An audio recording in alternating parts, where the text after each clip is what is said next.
What's good, Farside family? We are 1 week away, 1 week removed from Drake's big album, For All the Dogs. It will be dropping next week, October 6th, and we're here for it. And for that reason, we're going to go over all the Drake's projects and rank them from worst to best and see which fit each category of. We got meh, we got good, we got great, and we got classic. Now, to be honest, there is no trash category because, if we're going to be honest, Drake does not make trash albums. That just doesn't happen. It hasn't happened yet. I doubt it will happen. I don't think anybody on this team will allow him to do that, but it's all properly going to be preference based. If you don't know me, I'm Cypher. I listen to music so you don't have to. And go ahead and hit that like button, subscribe to the channel, so you can hit that bell for notifications so you can see more great videos like this. We're here all day. I got these albums shooting out randomly so we can judge them correctly, and which each album I want to give like my best song. I want to give you a sleeper song, a song you may not know is so good and may not be expelled as much as the other ones. First one, we have Views. Views is not a bad album, but in hindsight, I would have thought that right now, but back then I didn't really care for Views. When Views first came out, I think like all of us felt it wasn't the same. It's not that was a bad album, it just wasn't as great as what he's put out before. Saying Views is bad is like saying the Carter 4 is bad. The Carter 4 is not bad, but it's not the Carter 3. So when we get left with the Carter 3, we expect something better. Carter 4 wasn't better than Carter 3, but it was still a good album. In hindsight, it has grown on me a little bit. It spawned Drake's biggest single to date, which is Hotline Bling. It also gave us a different sound. It gave us One Dance and songs like that we may or may not have been ready for. A lot of the newer generation liked the album Views. My generation, we didn't really care for it that much. And a lot of us probably thought that it was very underwhelming. But if anything, it's not bad. It's just not like his previous work. Best song on Views, I would say probably Still Here. That's my favorite one. I know a lot of people probably don't even know that song, but I like it better than all the ones he promoted on that album. A sleeper song, I would say it's Still Here because a lot of people don't know, but I'll just say it's Fire Desire. It's a really nice ballad. Views is in the good category. Next we have Honestly Nevermind. Meh. Super meh. If Views is going to be in the good category, then Honestly Nevermind is in the meh category. Honestly Nevermind is pretty much a glorified house music album. When we first heard it, we thought it was going to be something really big and extravagant. It wasn't. It was a lot of throwaway songs. They all sound like filler. And I'm not going to go on record and say it's bad. It's just not a typical Drake preference song. When we found out that it was more so a business deal as his last release for Cash Money Records, it all makes sense. He would move on to have a way better deal, and it would be a part of his past. And just a few months later, he dropped Her Loss with 21 Savage. So we knew that it was just for business purposes. So with that being said, we're gonna let him slide. It's a meh. And while we're speaking of Her Loss, let me give you an honorable mention real quick. Her Loss is a good album with 21 Savage, but it's a joint album. And What a Time to Be Alive is a joint album with Future, which is also great. So those won't be on the list, but I thought I'd give them a quick shout out real quick. Alright, next on the list is Dark Lane Demo Tapes. It's good. It was post-pandemic, during pandemic, however you want to look at it. It gave us Laugh Now, Cry Later. A lot of great songs on there, a lot of sleeper songs on there. It also gave us the TikTok viral hit, Tootsie Slide. Left foot slide, right foot slide. So it wasn't bad. It just wasn't pushed as well as it could have been. I personally thought it was okay. I listened to it on a road trip back home before, and it was a lot better than I thought it'd be. I really like War. So it's gonna be in the good category. Best song on there, I really like War. Like War is the UK drill type beat, and I feel like I listen to that more than anything else on the album. Sleeper song on there would be D4L with Future and Young Thug. Really like that song. Next album, Care Package. Now, Care Package is technically a compilation album or a playlist of different loose songs Drake's done over the years, but that itself makes it automatically good because it gives you instant classics that weren't ever on projects. It gave you I Get Lonely Too, Dreams Money Can Buy, Trust Issues. All those songs were decent. They were peak Drake and his mood and his bag, and it's okay. There's a lot of good songs on here, and one of them was supposed to be on, if you're reading this, it's too late, It's not Can I, but it's another one. I can't think of it right now, but it's pretty decent. It goes in the good category. Best song on there, I'd say, is Trust Issues. That's my favorite one. I remember in high school, senior year, it came out. It was I'm On One Part 2, the remix, but it was called Trust Issues. It wasn't anywhere, but we loved to hear it, and when it was on, it was the best thing ever. Sleeper song, I Get Lonely Too is probably the sleeper on there, because that was a big hit back then. Like, to me, that was back when I had Music Choice and let you hear all the new music before it came out and all that. And I remember that coming out and thinking that was really good. I was expecting it to be on Take Care, but it never happened. So I'd say that's a sleeper. Scorpion. Scorpion is going to be in the meh category. Scorpion isn't a horrible album, but it's very, very lackluster. It was very by the numbers. Drake's God's Plan was on there, which makes sense, but it also gave us a really big hit, which I'd say, in my feelings, it was a huge hit. It was a big song. So that's because it was a double-sided TD. It was rap on one side, on A side, R&B on the B side. It was just very underwhelming. Plus, it was post Pusha T getting on Drake. The battle Pusha T won. I mean, let's just be real. Pusha T won that. There was no way out. It was like playing chess at that point. I mean, the album, it was pretty boring, but it wasn't bad. It was just like there. It was almost like filler. Y'all just go ahead and do both sides of the tape, right? So the best song, favorite song on A side, of course, is Non-Stop. It's the best song on there. Sleeper song on that, Sandra's Rose. Beautiful song. That was a beautiful song. It might have went on to be a single, I'm not sure. I know Mob Ties went to be a single, but I don't know about Sandra's Rose. But it ended up being really, really hot. It was a nice song. B-side, best song on there, numbers wise, by the numbers, In My Feelings. It was the biggest song, period. It was, everybody did the thing. I mean, Kiki was everywhere. Sleeper song on there, I'd say is not so nice. What is it? Not Be Nice. Whatever he did, a Lauryn Hill sample from X Factor. Nice for What? That's what it was. Nice for What? Sleeper song. Technically, that's my favorite one, but by the numbers, whatever. It's a sleeper song. Yeah, definitely a meh. Next album on there, So Far Gone. So there's two versions of this. There's the mixtape EP or whatever, and then there's the album they would later come out with to make it an official project or whatever. Me personally, I don't like the album. It was very early Drake before he really got his footing. Bars was still there, but it was like, nah. We're gonna go with the mixtape / EP version, right? The good one, right?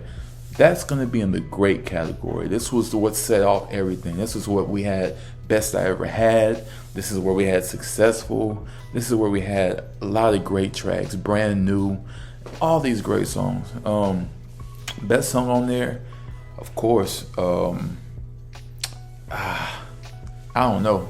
It depends on your preference, because if you like Best I Ever Had, then you're going to be in the polar opposite of Successful. I personally like Successful a lot, but years later, I think Best I Ever Had aged a little better. So I say Best I Ever Had, probably the best song on there.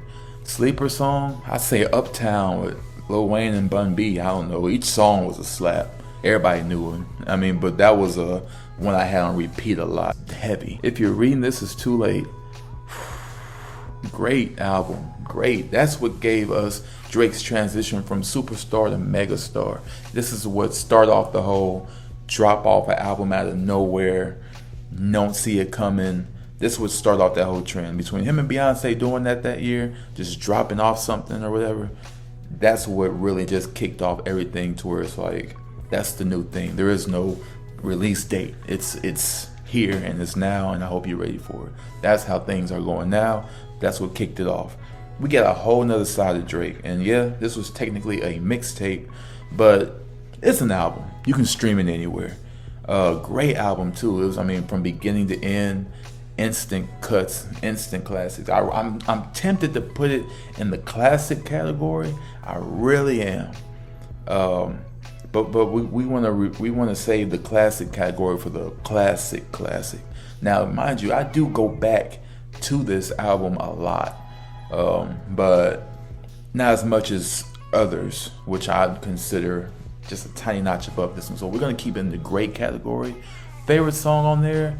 No telling. Ain't no telling. That beat and the bars was perfect. Sleeper song? Star 67. Yes, beautiful. Certified Lover Boy. It was good. So we're speaking about albums that are or projects that are cohesively a unit, as like that's how we're judging, not based on the singles. So if you're looking at these things as albums, Certified Lover Boy as an album technically is great, but it's not. It doesn't have enough high replay value to say that it's great. It's more so good. It's like, okay, he didn't fail, but he didn't miss either. There's a lot of good singles on Certified Lover Boy. From beginning to end, really. He really went in. There's a lot of collaborations. It just doesn't mesh together as an album. It sounds more like a playlist. And we were supposed to get the old Drake on this, and what we got was something else. It didn't seem genuine. It seemed like a bunch of different songs with different people put together. But it's okay, because that's what broke the mold for us hearing Tim's. That's when we got a Kid Cudi feature. We got a Jay-Z feature.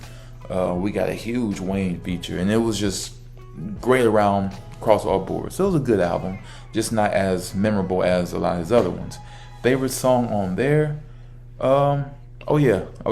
Before I go any further, let me backtrack to Honestly Nevermind.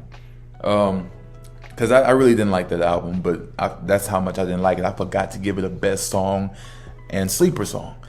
Best song on Honestly Nevermind is the last song, which was Jimmy Cooks with 21 Savage. Only because it was the only song that was not like the others, and it was way better and way different, and it was just pretty much an interlude to him and 21 Savage dropping their album. Sleeper song on there, not really a sleeper. Sticky is the best, closest thing to anything on that album, and that's a stretch. Okay, so back to CLB. Best song on there, favorite song, No Friends in the Industry. I mean, the beat, the flow, everything is smooth. And the only reason why I'm saying this is the best and not my sleeper is because I feel like people need to know that this next song is a huge sleeper. And that being You Only Live Twice. That's him, Rick Ross, and Wayne. And when you listen to it, it literally sounds like a mixture of Fancy and Lord Knows together. And it reminds you that these guys have been collabing for literally over a decade. It's insane. And it's a beautiful record. It's probably my favorite, to be honest. But I mean, No Friends in the Industry is more replayable. But yeah, You Only Live Twice gave me one of Wayne's best verses, if not his best verse in literal years. Everybody went in and it was just great, but clearly Wayne was the champion and MVP in that song. Next album, More Life. A playlist. More Life, I'd say, is in the good. It's meh. Let's be honest. More Life doesn't really have too much to offer. It's another compilation album, different genres. Best song on there, I'd say, it's probably Guile Chester. That's my favorite one. I like that. That's pretty good. Yes, there is a sleeper song on there called Glow. It's Drake featuring Kanye West.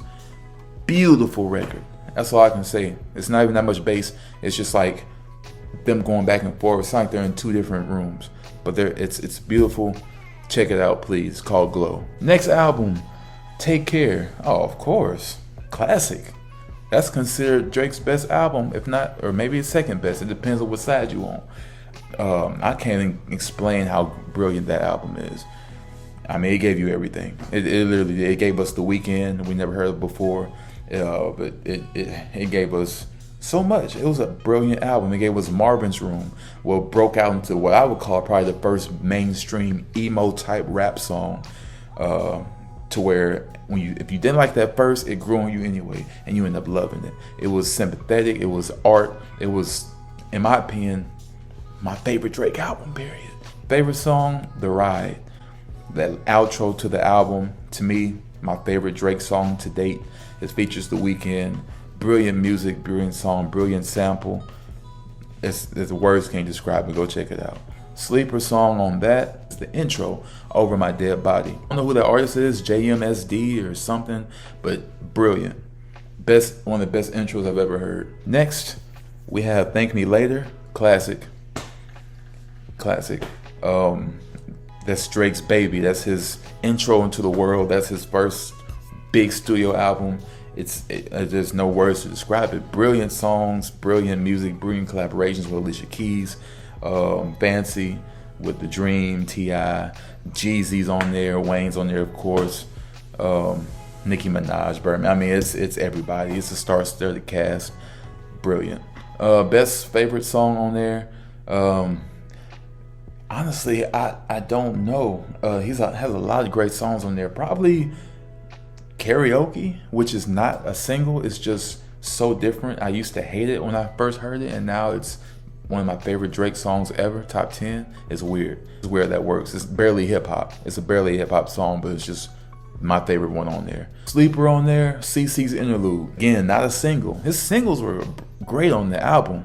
It's just when the album cut overrides the single, you know the album is great.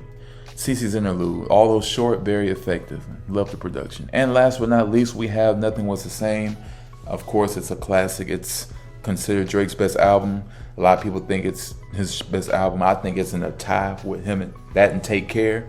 I personally think Take Care is like that much more, but Nothing Was the Same is right there. It depends on what mood you're in. It gave us the best intro we've ever heard with Tuscan Leather. It gave us Magic Jordan. It gave us everything. It gave us the introduction to Jhené Aiko. It gave us everything. Like, it was a brilliant album. It was refreshing. It was a breath of fresh air. Oh my gosh. Yeah, it probably is Drake's best album. Even Drake on the record says his favorite album. It says a lot right there. Favorite song on there?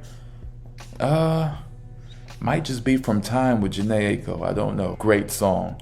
Sleeper song? I don't know. I mean, we know every song on there. Sleeper song? No, take that back. Jhené Aiko with From Time is the sleeper song. If you don't know it, listen to it. Best song on there? Best song on there is definitely, in my opinion, my favorite one is the intro.